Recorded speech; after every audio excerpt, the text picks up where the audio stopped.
हम होशपूर्वक ना तो जीते हैं, न होशपूर्वक जीवन को छोड़ पाते हैं। जीवन को छोड़ते समय भी होश में नहीं रहते हैं। इसलिए जो हमारे पिछले जन्म की घटनाएं हैं, इस जन्म की घटनाएं हैं, वो सब हमें भूल जाती हैं, क्योंकि वो सारी चीज़ें हमारे स्मरण से बाहर चली जाती हैं, विस्मृत हो जाती हैं।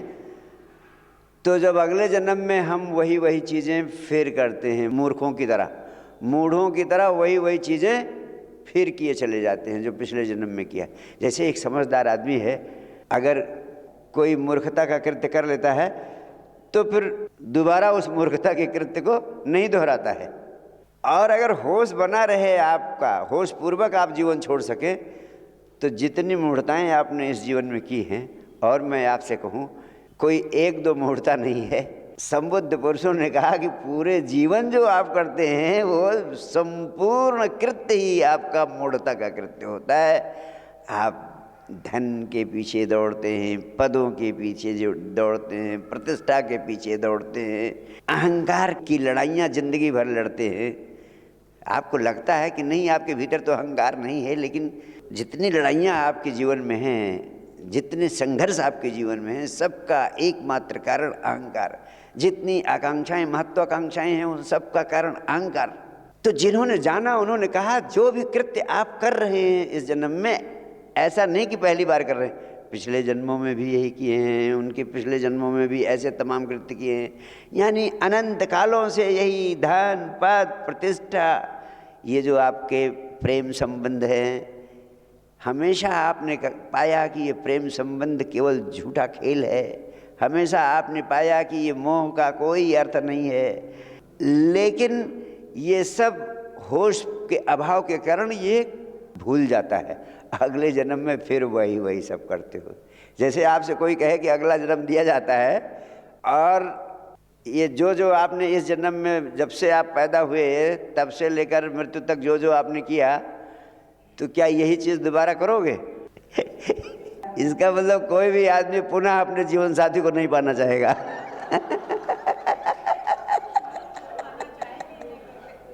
यानी हर स्टेज आदमी की थोड़ा इवोल्यूशनरी होती है, हर चीज़ इवोल्यूशन विकसित हो रही है। ये इस जन्म में जो किया आपने, पिछले जन्म से कुछ बेटर किया, और पिछले जन्म में जो किया था वो उसके पहले वाले से कुछ बेटर किया था, और जो इसी जन्म में किया है आप इसी को दोहराने को इच्छुक नहीं है। तो ये पिछले वालों को अगर दोहराना पड़ जाए तो क्या होगा? इसीलिए कहते हैं कि आदमी कोल्हू के बैल की तरह एक ही परिधि में घूमता रहता है।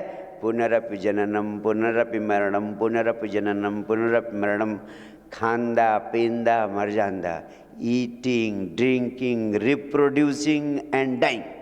यही तो मक्खी, मच्छर, पशु सारे लोग कर रहे हैं। लेकिन देखो आपकी दशा तो उनसे भी गई गुजरी है। वो ये काम कितनी सरलता से कर रहे हैं। आपके पास जो ब्रेन है उसकी 1 मिलियंथ कम क्षमता है उनकी, यानी लाख हजार गुना कम क्षमता है उनके ब्रेन की। लेकिन यही काम खाना पीना, बच्चे पैदा करना, इतना ही मक्खी मच्छर पशु कर रहे, इतना ही आप भी कर रहे हो। आप इतना ही काम करने में इतना अशांति, इतना तनाव, इतना उपद्रव झेलते हो। वो आपसे कई गुना अच्छे हैं, वो बेचारे मौज में तो रहते हैं पूरे जीवन, और खेल खेल में काम कर लेते हैं, ना कोई अशांति है उन्हें, ना तनाव है। संबुद्ध पुरुषों ने बुद्धत्व प्राप्त करने के बाद अपना सारा जीवन किस काम में लगाया? सिर्फ एक काम में लगाया। उन्हें बड़ी पीड़ा, बड़ी कंपैशन, बड़ी सहानुभूति हुई कि ये लोग बेचारे इतने नासमझ हैं कि परम आनंद की अवस्था को प्राप्त कर सकते हैं, यानी 24 घंटे आनंद की तरंग में रह सकते हैं। साक्षात परमात्मा इनके भीतर थिरक सकता है, लेकिन नासमझी के कारण ये नरक का जीवन जी रहे हैं। एक कंपैशन के कारण, करुणा के कारण बुद्धत्व प्राप्त करने के बाद वो आपके बीच रहे। भगवान बुद्ध को क्या पड़ी थी? उन्होंने पूरा साम्राज्य का अनुभव ले लिया था, सारे साम्राज्य के मालिक थे, राजकुमार थे, जैसा चाहते वैसा जीवन जीते। उन्हें परम ज्ञान भी मिल गया था, यानी परम आनंद भी मिल गया था। वो चाहते तो अपना एक जगह बैठते और आनंद में जीते।